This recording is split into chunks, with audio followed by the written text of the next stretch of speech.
Tony Beets versus Parker Schnabel. What began as a simple rivalry over Yukon ground has turned into a $100 million mystery Discovery Channel never wanted you to see. Secret flights, missing footage, and gold so pure it defies explanation. This is the story that blurred the line between competition and conspiracy. Before we dive in, hit that like button and subscribe.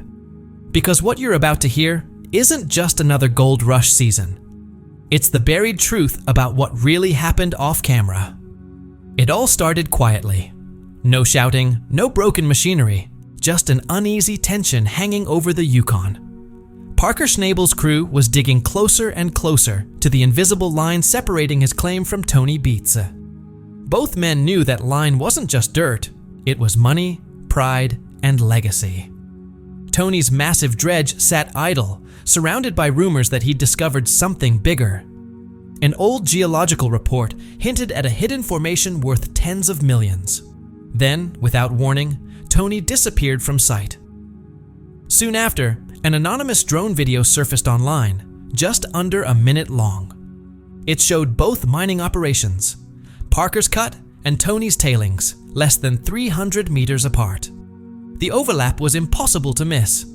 Within hours, Discovery's PR team brushed it off as a camera angle coincidence, but fans weren't buying it. 2 days later, both crews vanished from the live feeds. Production shut down, and a blackout spread across the Yukon set. For longtime viewers, that was the moment everything changed. Something had happened behind the cameras, something no one was meant to see. Days later, a Yukon geologist uploaded a single image to a mining forum. It showed a gold-rich core sample labeled Zone B. He claimed it was connected to both Schnabel and Beets. But what really set the internet on fire wasn't the gold. It was the name stamped on the side, Tony Beets, 2018. The photo was deleted within minutes, but screenshots spread like wildfire. When reporters pressed Parker about the image, he didn't deny the overlapping claims, but he dismissed Tony's documentation as forged nostalgia, a desperate attempt to stay relevant. He said his GPS data proved his claim lines were clean. Then things got even stranger. A set of unmarked crates arrived at Parker's camp, delivered by a freight truck registered under a fake company name. The shipping label traced back to Anchorage and listed the destination as Equipment Testing, Yukon Sector 5. According to a former crew member, the crates contained new core drills and sealed rock cylinders. That same night, lights flared across Tony's camp, an excavator running well past midnight. The final footage from a production drone showed beams sweeping across Parker's ridge, before cutting to static. The next morning, Discovery blamed it on a signal error. No one believed that either. What happened next rippled across every mining channel online.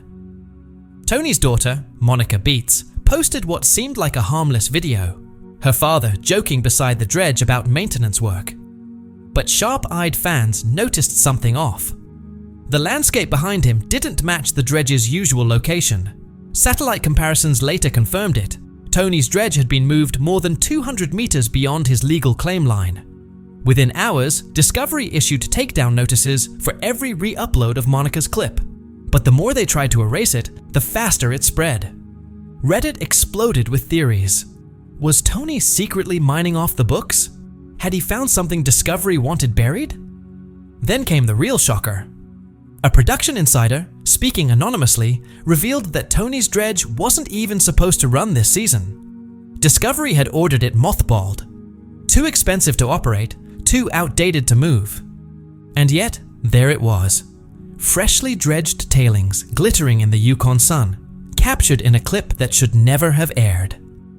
That's when fans realized, this wasn't just another season of Gold Rush. This was something else entirely. Something was happening off camera, something big enough to shut down filming, rewrite contracts, and turn two of the biggest names in modern gold mining against each other. It was a silent war no one was supposed to witness. Parker noticed it too. If Tony's dredge was running off the record, there had to be a reason, and Parker was determined to find out what it was. When his drone survey team scanned the valley for thermal anomalies, the answer appeared where no one expected. Beneath the permafrost, a faint orange vein glowed like a living artery, cutting straight through both claims. At first, they thought it was just a glitch. Leftover heat, buried fuel drums, maybe even false readings. But the data didn't lie. The vein was real, it was rich, and it was alive. After enhancing the imagery, Parker could see it clearly, a quartz formation running directly under the legal boundary, then vanishing beneath Tony Beets' pit. If the readings were accurate, that single stretch could hold more gold than either miner had pulled in over a decade. He immediately called a private meeting with his surveyors and geologist, desperate to make sense of what they'd found. The explanation came from an unexpected source, an old mining registrar in Whitehorse who remembered when those exact coordinates used to belong to a government lease, long before the privatization wave of the 1970s. Back then, the entire sector had been one massive block of federal land, leased to multiple prospectors under a single rule. If any overlap or dual claim was ever discovered, ownership would automatically revert to the state. The clause was never repealed. Now, both Parker's and Tony's operations sat directly on that overlap. If the government ever found out, both men could lose everything. Within days, Tony caught wind of Parker's discovery. A shared supplier accidentally mentioned that Parker's team had been mapping old federal plots, and Tony instantly knew what that meant. He didn't confront Parker. He didn't need to. Instead, he quietly ordered his dredge crew to keep the pumps running around the clock. Whatever was buried under that ground, he was going to get to it first. None of this was captured on camera. Even the network's production feeds were locked down. But locals in Dawson City started noticing truck convoys heading towards the old military airstrip. Then, one overcast morning, without any public notice, a C-17 cargo plane touched down at the edge of town. It wasn't listed on any flight manifest, and the pilots refused to answer questions. Witnesses filmed sealed crates being rolled directly from Tony's supply trucks into the aircraft's bay. The crates were marked only with yellow industrial labels and hazard stripes. When reporters asked Tony about it, he brushed it off as routine equipment transport, just parts and maintenance supplies for the dredge. But the truth didn't stay buried for long. A shipping manifest leaked online. It listed the contents as assay analysis equipment, bound for a private refinery address in Anchorage, registered under a company that had officially dissolved 3 years earlier. The registration agent's name was redacted. Within hours, the post vanished, but screenshots spread across every Gold Rush forum. Fans started connecting the dots: the hidden dredge, the mysterious crates, the glowing vein that crossed both claims. And it didn't take long for Parker to realize that Tony was already several steps ahead. That same night, Parker's camp came alive. Floodlights lit the valley as his crew began working in shifts through the freezing Yukon darkness. No cameras, no discovery schedule. If Tony was secretly pulling gold from their shared boundary, Parker was determined to beat him to it. The rivalry that once fueled TV ratings was no longer just entertainment. It had become something far more dangerous. It had become a silent arms race. Neither man could afford to lose, and neither could risk exposure. The network kept completely quiet, pretending nothing unusual was happening. Then, out of nowhere, a single image appeared online, posted by a Discovery Channel sound technician. It showed Tony Beets and Parker Schnabel underground, wearing helmets, shaking hands in front of a rock wall laced with raw quartz. The photo was grainy, dimly lit, and hard to verify, but the implications were explosive. The setting didn't match any known filming location, and the two miners hadn't appeared in a joint scene for months. Within 24 hours, the image disappeared, and so did the technician's account. Discovery denied any involvement, but fans weren't convinced. Theories exploded across the internet. Some claimed the two had uncovered a gold vein so massive it couldn't be made public. Others believed the network had forced them into a secret partnership just to keep Gold Rush alive. Then, the story took another wild turn. A few days later, a batch of leaked emails surfaced on mining forums. The source was anonymous, but digital traces pointed straight back to Tony's headquarters. The emails contained internal crew communications referring to Parker, not as a partner, but as a hostile control variable. That phrase sent shockwaves through the mining community.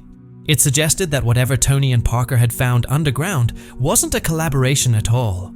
It was an experiment, possibly a controlled test dig kept under extreme secrecy. Why would Tony label Parker that way, unless something much larger was happening behind the scenes? By the time word spread through the Yukon, both miners had gone completely silent. No interviews, no social media posts, no updates from Discovery. Even local officials said they hadn't seen either crew in days.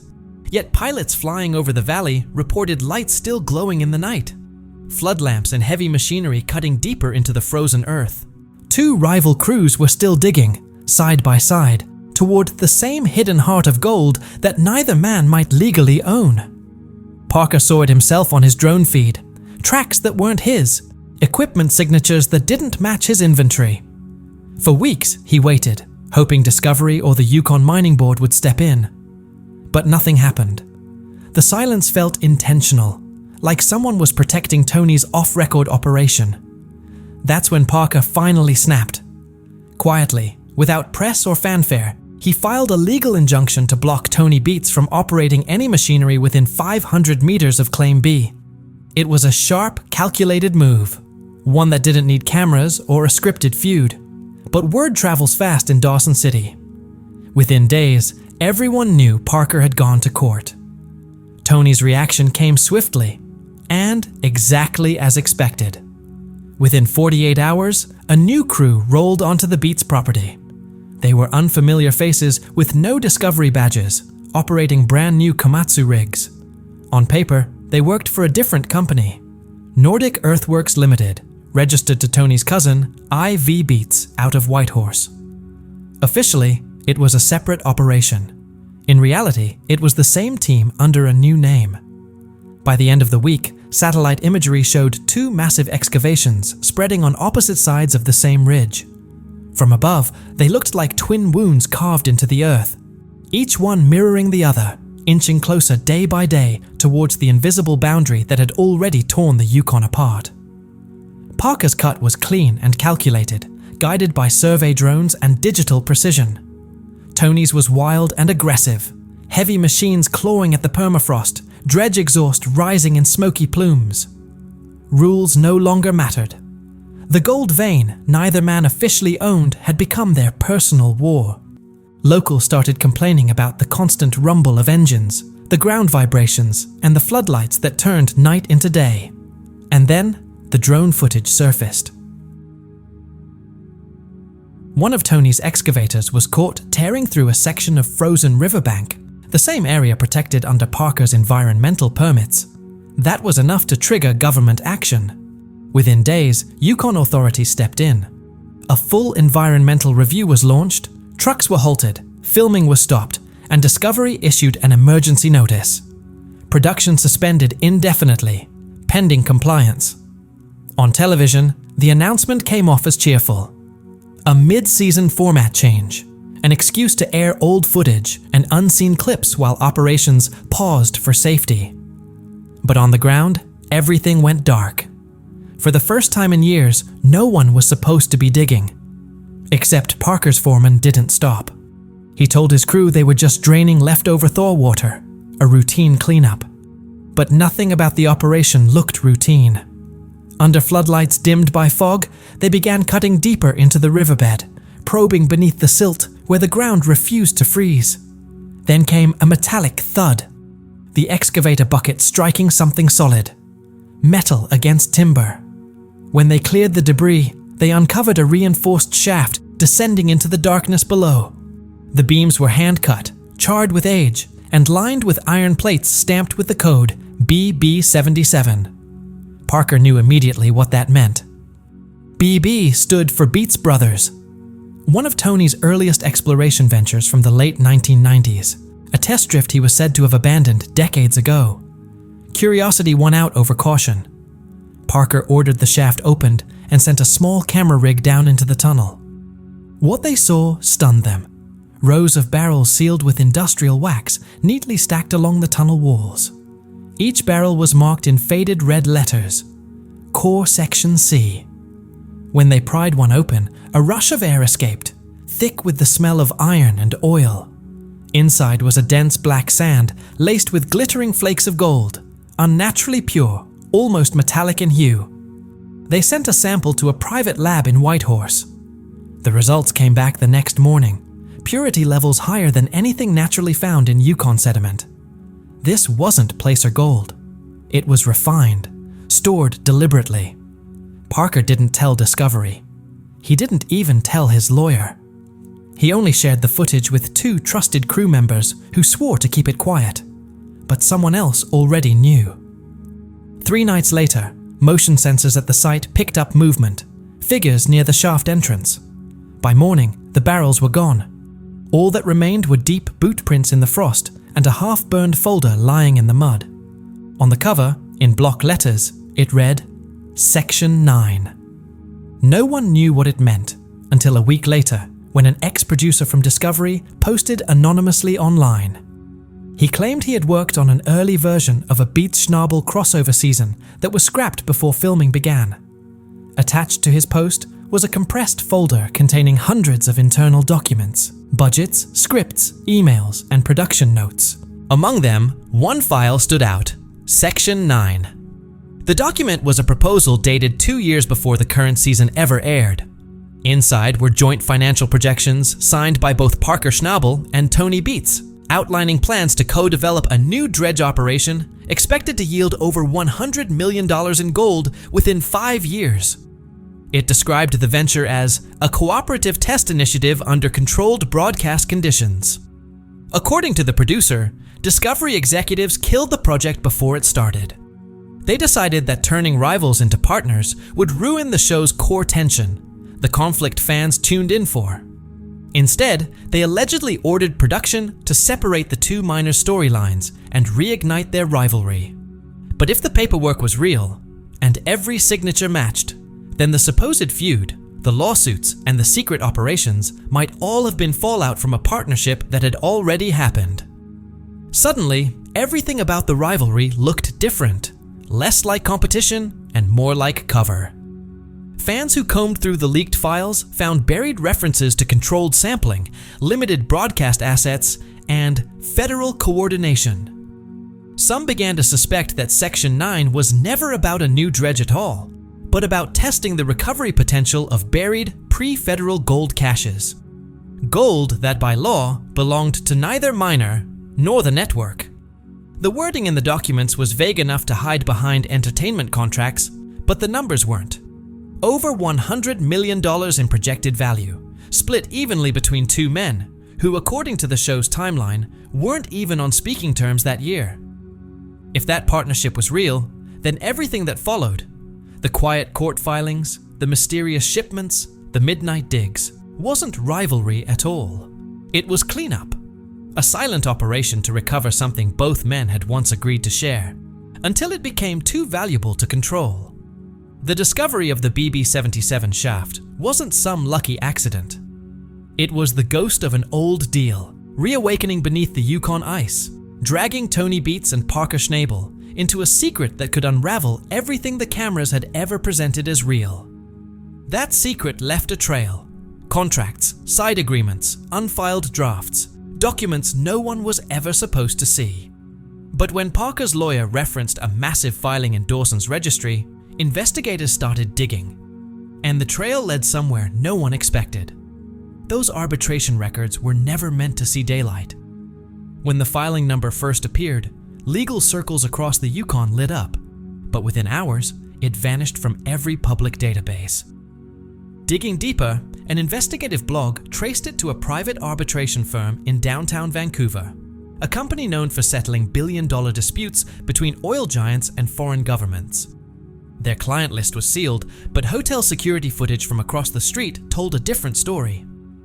At 9:42 a.m., Tony Beets walked in carrying a thick red folder. At 12:13 p.m., Parker Schnabel entered the same building. Alone, no lawyers, no cameras. That night, Discovery's headquarters received a notice labeled Non-Disclosure Binding under Commercial Arbitration Clause 14C. The clause effectively gagged both men from discussing anything related to dual asset discovery under lease convergence. In plain terms, they had found something that belonged to neither of them, and both. 2 days later, Discovery's senior programming executive, the same person who had greenlit Gold Rush for 5 consecutive seasons, quietly sold $3 million worth of company stock. No statement, no explanation. Just a clean exit. Insiders whispered she'd been advised to get out early. When a reporter later confronted Parker about the alleged lawsuit, he didn't deny it, but he didn't confirm it either. He simply said, "There was no lawsuit. Just truth we couldn't show." That one sentence spread like wildfire. What truth? What couldn't they show? Then came the audit. A whistleblower from the Yukon Finance Department leaked a confidential 200-page dossier filled with coded wire transfers, shipping manifests, and refinery certificates. The total value of the unreported gold transactions? $97.8 million. Every ounce was traced to refineries in Switzerland and Dubai. Each shipment matched the assay data from the legendary Core Section C barrels. Gold so pure, it defied natural explanation, as if it had been refined before it was ever discovered. Even stranger, the first of these transactions took place just days after Discovery announced the production hiatus, when both crews were supposedly shut down for equipment maintenance. For 3 weeks, nothing aired, nothing filmed. And when the show finally returned, Discovery dismissed the missing episodes as lost due to data corruption. But metadata embedded in the network's own archives told a different story. The footage hadn't been lost. It had been manually deleted at the network level, and then satellite telemetry added another layer to the mystery. Mining GPS data from both claims during the blackout told a story the cameras never did. The pings showed synchronized excavation, Parker's and Tony's coordinates running parallel, less than 80 meters apart beneath the frost line. Whatever they were digging for, they were doing it together, and doing it in silence.